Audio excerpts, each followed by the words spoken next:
O Senhor esteja convosco. Proclamação do Evangelho de Jesus Cristo, segundo Lucas. Naquele tempo, Jesus acrescentou uma parábola, porque estava perto de Jerusalém. E eles pensavam que o reino de Deus ia chegar logo.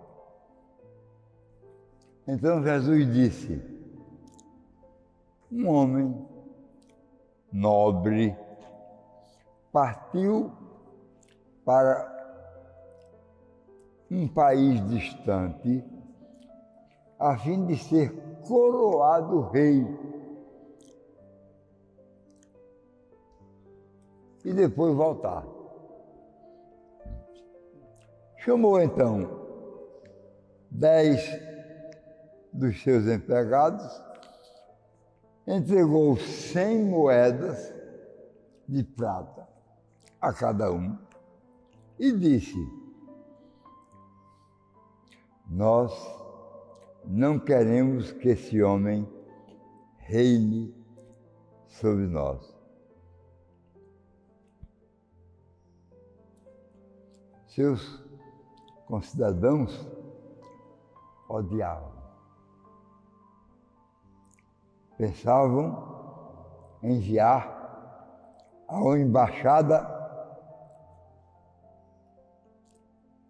dizendo: não queremos que esse homem reine sobre nós. Mas o homem foi coroado rei e voltou. Mandou chamar os empregados, os quais havia dado o dinheiro, a fim de saber quanto cada um havia lucrado. O primeiro chegou e disse: Senhor, se 100 moedas renderam 10 vezes mais, aqui estão. O homem disse: muito bem, servo bom. Como foste fiel em coisas pequenas, recebe o governo de 10 cidades. O segundo chegou a ele e disse: Senhor, as 100 moedas renderam 5 vezes mais. O homem disse também a ele: Senhor, recebe tu também o governo de 5 cidades. Chegou o outro empregado e disse: Senhor, aqui estão as suas 100 moedas. Eu guardei num lenço, pois eu tinha medo de ti, porque és um homem severo. Recebes o que não deste e colhes o que não semeaste. O homem disse: servo mau, eu te julgo pela tua própria boca.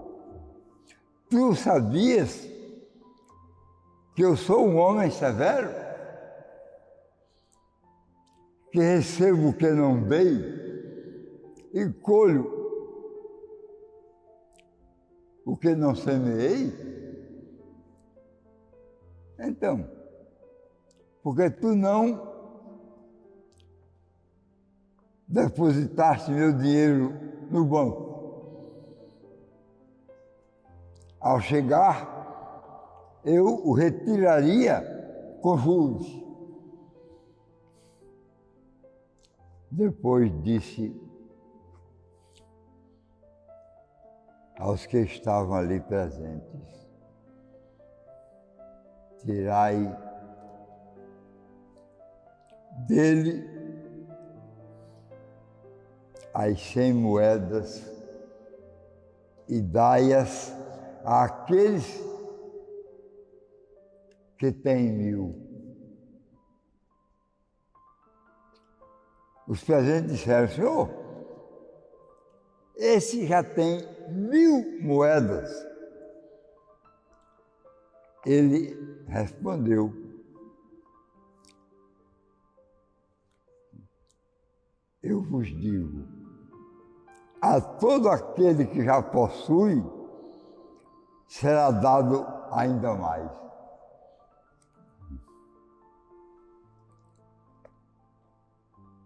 Mas aquele que nada lucrou, será tirado até mesmo o que já tem.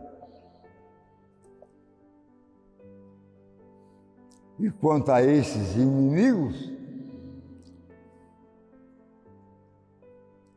que não queriam que eu reinasse sobre eles, trazei-os aqui e matai-os na minha frente. Jesus caminhava à frente dos discípulos, subindo para Jerusalém. Palavra da salvação.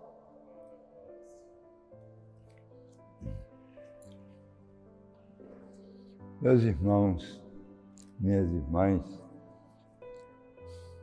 vez por outra eu faço ressaltar que a lógica de Deus é diferente da nossa.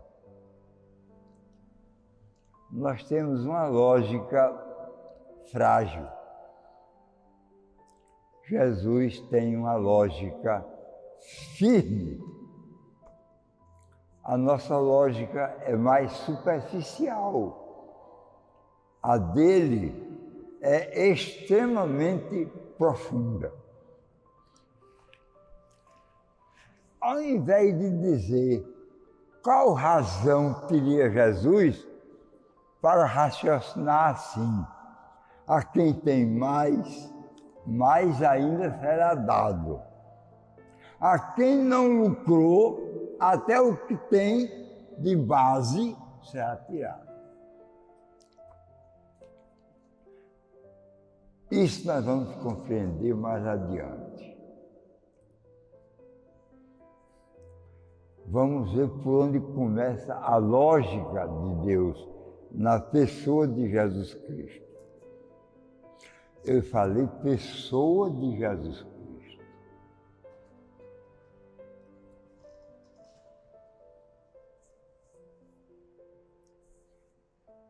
Na palavra de São João,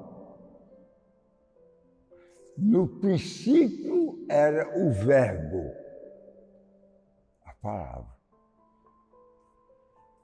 No princípio era o Verbo. E quem era o Verbo? Era Deus, de São João. O Verbo era Deus.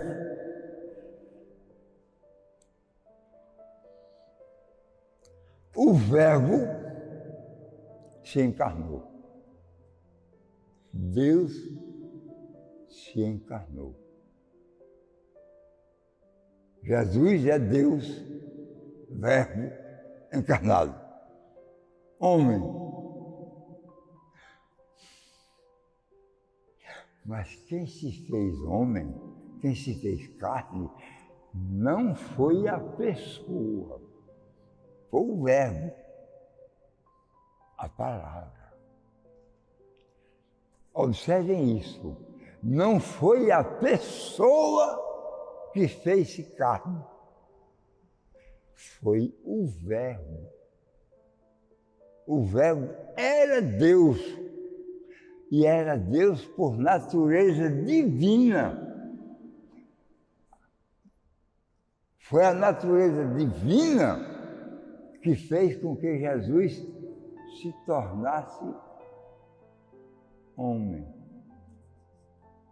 não pessoa humana. Jesus não era pessoa humana. Jesus era pessoa divina, não era pessoa humana. O que se fez carne foi o Verbo. E o que era o Verbo? A divindade. Divindade é natureza. Divindade é natureza.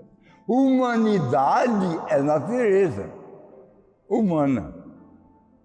Divindade é natureza divina. Então, quem tem natureza divina é Deus. Quem tem natureza humana é homem.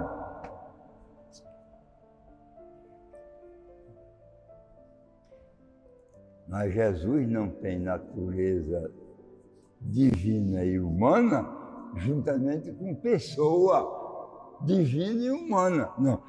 A pessoa de Jesus é a pessoa divina, porque o divino prevalece. O divino é eterno, não muda. O divino é infinito, não se troca por outra coisa.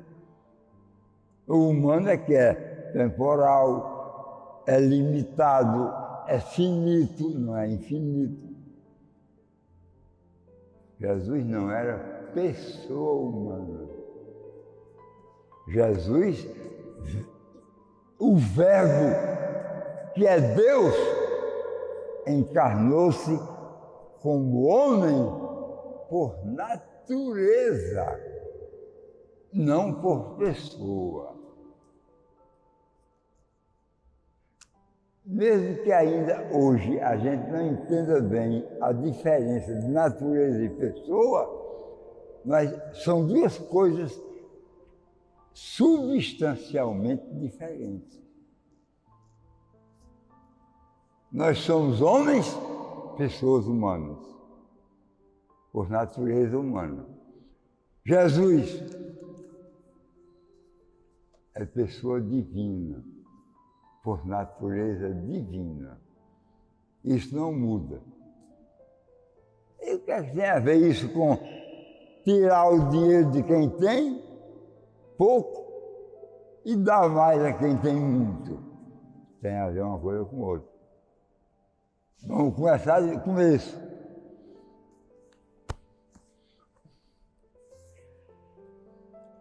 Eu tive um professor que falava sobre a palavra como um sinal.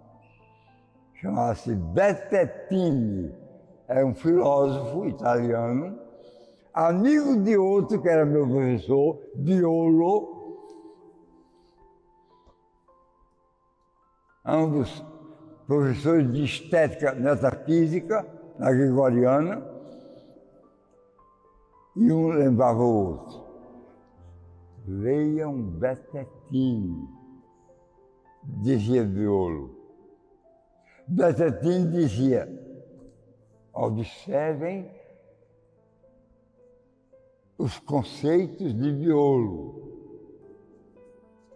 Ambos eram formados em metafísica da estética, ou estética ontológica. O que é que tem a ver isso com Deus? Tem. É o conceito de sinal na palavra. Dizer uma coisa nem sempre significa dizer aquilo que a gente entende. Nem sempre. Porque é sinal. Sinal está no lugar da realidade, não é a realidade. Aí vem a diferença da palavra em Jesus Cristo e a palavra em nós. A palavra em nós é substancialmente sinal, não traz a realidade. Se você está com sede aqui, aí eu digo, você está vendo aquele coqueiro ali? Aquele coqueiro tem coco verde. Tire um coco verde daquela paisagem e tome a água. Não vai ter água. Porque a minha palavra não traz o coqueiro.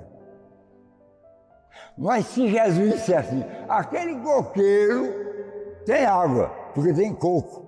Tira um coco. Você vai lá e tem. A diferença da palavra de Jesus é que ela tem realidade. E a nossa só tem sinal. Ela remete a uma coisa que a gente já conhece. Eu conheço o que é coqueiro, eu conheço qual é o seu fruto, que é o coco, eu sei que o coco tem água, a cadê ele? Não está na minha palavra. Mas na palavra de Jesus está. Pois bem, a diferença está. Jesus materializa o sinal. Jesus materializa o sinal da palavra.